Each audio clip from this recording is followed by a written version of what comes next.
Selamat pagi, siang, atau sore, Bapak Ibu dosen pengampu.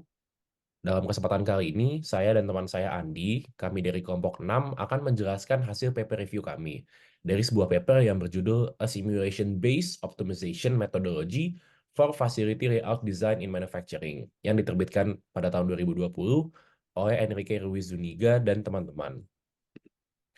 Nah, dalam kesempatan kali ini, kami akan menjelaskan beberapa hal. Ada pendahuluan, ada metodologi paper, kasus implementasi yang digunakan, ada analisis, kesimpulan, serta yang terakhir ada komentar dari kelompok kami. Oke, yang pertama-tama saya akan membahas tentang latar belakang. Di sini akan dibahas terkait masalah yang dihadapi dan pentingnya penelitian.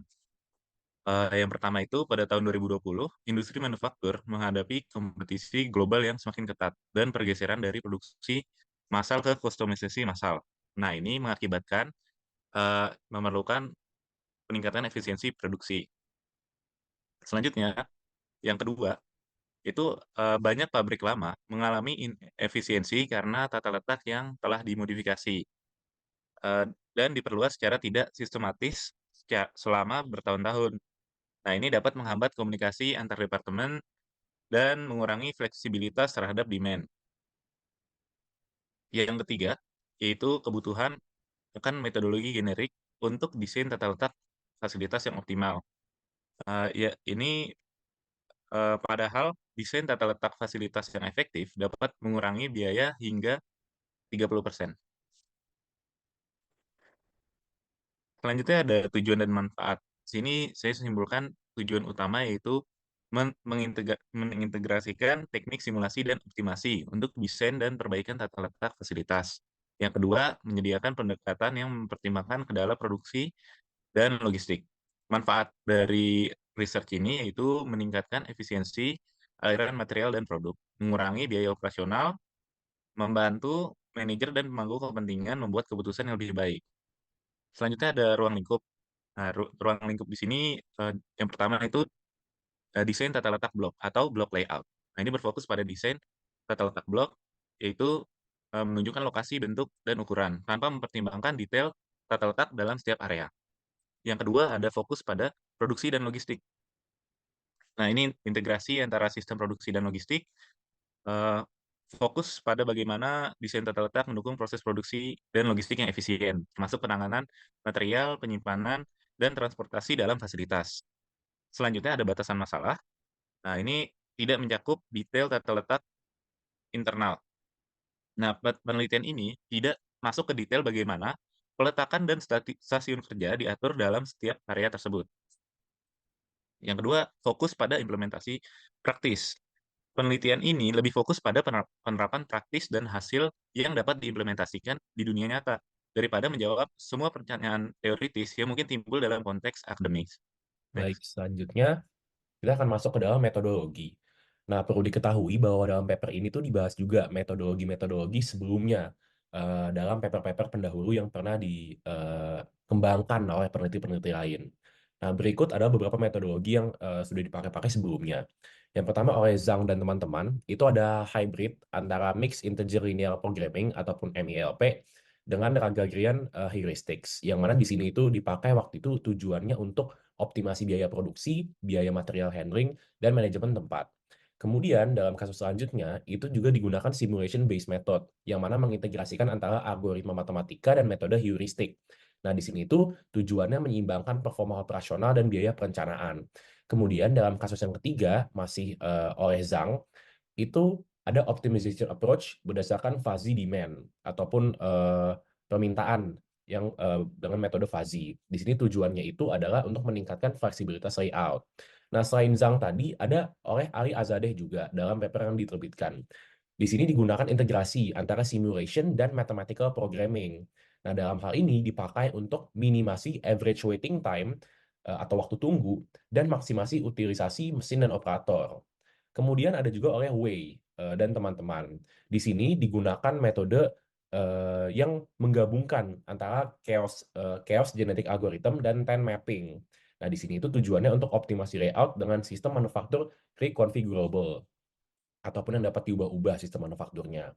Nah, kemudian oleh Mohammadi et al. Itu juga dia menggunakan model di sini itu menerima input dari para expert dengan menerapkan metode meta-heuristic algoritme yang menggabungkan antara PSO ataupun particle swarm optimization dengan genetic algorithm atau GAs seperti yang tadi dipakai oleh Wei yang sebelumnya saya sudah sebutkan.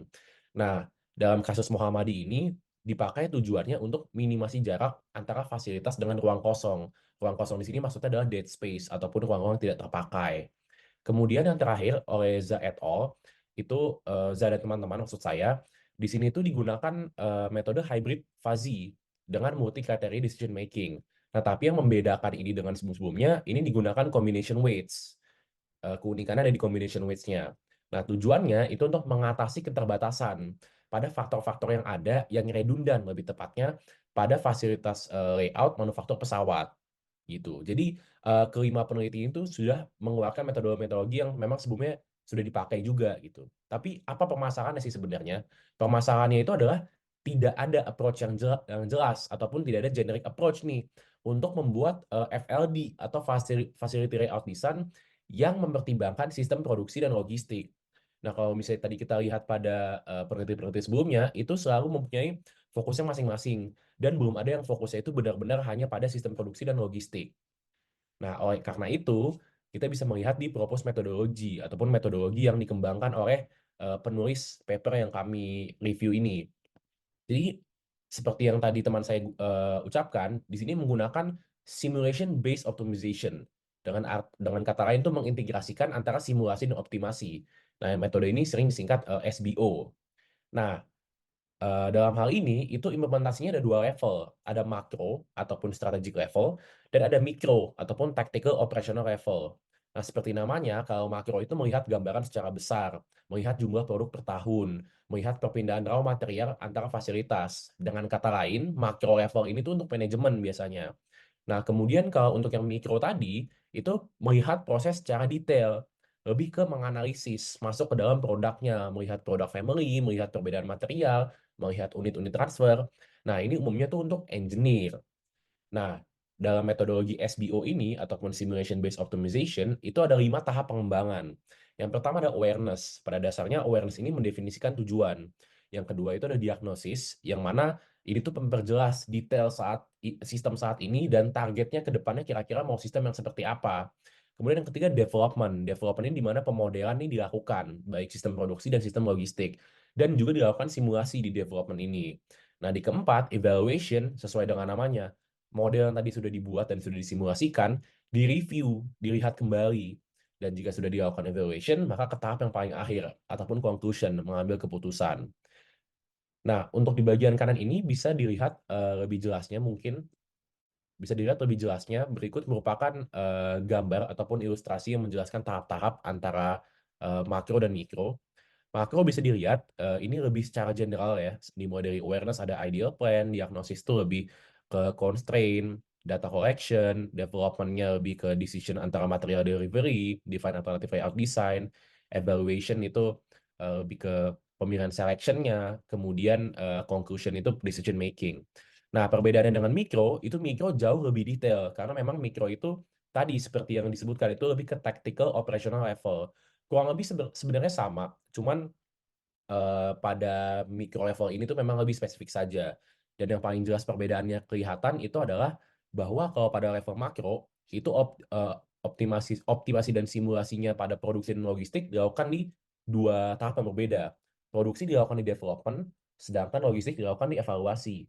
Berbeda dengan level mikro. Kalau di level mikro, keduanya itu dilakukan di development di evaluation maksud saya maaf di evaluation ini makanya ada tulisan SBO di sini ataupun simulation based optimization perbedaannya di situ.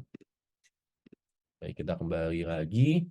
Nah, ini ada beberapa implementation case ataupun case yang dipakai untuk menguji SBO ini pada dua company. Yang pertama pada medium size manufacturing company itu produksi lemari elektronik, di mana tujuannya adalah untuk meningkatkan performa operasional, walaupun di saat yang sama demand dan variasi produknya meningkat.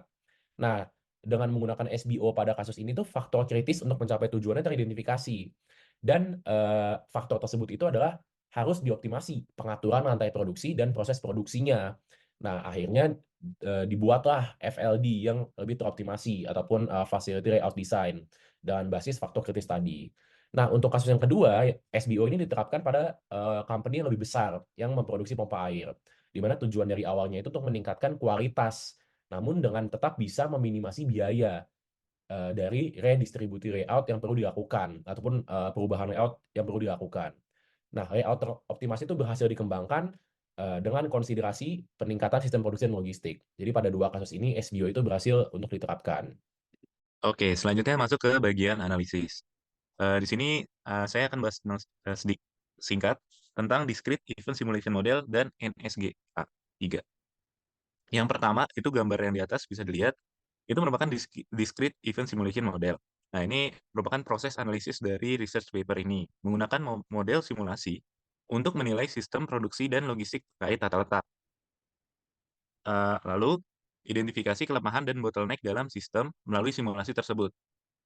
Nah, evaluasi dilakukan dengan menguji berbagai skenario what if untuk menemukan solusi optimal yang mempertimbangkan kendala produksi dan logistik.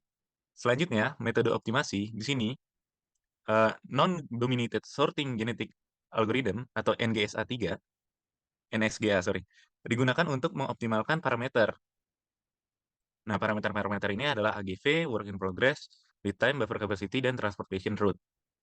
Nah, tujuannya itu untuk membantu dalam menemukan tata letak fasilitas yang paling efisien. Selain itu, NSGA 3 efektif dalam menangani masalah optimasi multi-objektif, memungkinkan identifikasi solusi yang seimbang antara berbagai tujuan yang bertentangan. Selanjutnya, evaluasi solusi dilakukan dengan mempertimbangkan kendala produksi dan logistik yang ada. Solusi optimal dipilih berdasarkan kinerja keseluruhan dalam berbagai skenario yang telah diuji. Kesimpulan dari paper ini itu dapat disimpulkan jadi hasil keunggulan dan validasi. Nah, hasilnya itu metodologi yang diusulkan terbukti efektif dalam 2 studi kasus industri, membantu perusahaan mencapai tata letak fasilitas yang optimal. Lalu keunggulan metodologi ini yaitu pembagian tugas yang lebih jelas, perencanaan proyek yang baik, pengumpulan data yang efektif, dan keterlibatan tim manajemen dan stakeholder dalam proses desain. Nah, ini perencanaan proyek yang baik maksudnya itu menjaga proyek tetap pada jalurnya dan mengurangi risiko kesalahan atau penundaan. Keterlibatan tim manajemen itu mengimplikasikan meningkatkan kemungkinan penerimaan dan keberhasilan implementasi solusi yang diusulkan. Lalu validasi. Nah, ini dilakukan melalui wawancara dengan anggota tim proyek dengan ahli pada bidang terkait. Nah, ini metodologi ini dapat meningkatkan perenca rencana perencanaan dan implementasi desain tata letak fasilitas. Baik, yang terakhir berikut adalah komentar dari kelompok kami pada paper ini. Ditemukan kelebihan dan kekurangan, di mana kelebihannya itu metodologi yang digunakan itu memang komprehensif dengan pembagian tugas yang jelas antara tim manajemen dan teknis. Kemudian juga penggunaan simulasi dan optimasi yang diintegrasikan itu dapat mengatasi kompleksitas desain tata letak fasilitas tadi atau facility layout design. Nah, kemudian yang terakhir, itu validasi melalui studi kasus industri itu menunjukkan efektivitas dari metodologi tersebut. Nah, namun ada kekurangan juga dari paper ini yang kami rasa, yaitu kebutuhan waktu dan sumber daya yang signifikan untuk pengumpulan data dan simulasi. Jadi metodologi yang dipakai itu butuh waktu dan sumber daya, butuh resource yang signifikan. Kemudian yang kedua, itu ketergantungan pada keahlian simulasi yang mungkin tidak selalu tersedia di setiap perusahaan. Nah, jadi rekomendasi dari kami itu adalah untuk meningkatkan perencanaan dan alokasi sumber daya di tahap awal proyek. Kemudian juga melibatkan lebih banyak pelatihan simulasi bagi anggota-anggota tim yang memang akan melakukan simulasi, serta meningkatkan kompetensi mereka. Dan yang terakhir, metode ini itu juga perlu disesuaikan atau mungkin diuji lebih lanjut lagi lah untuk memastikan apakah dapat diaplikasikan pada konteks-konteks industri yang lain gitu, selain yang tadi dua disebutkan itu. Sekian adalah presentasi kami dari kelompok 6. Terima kasih.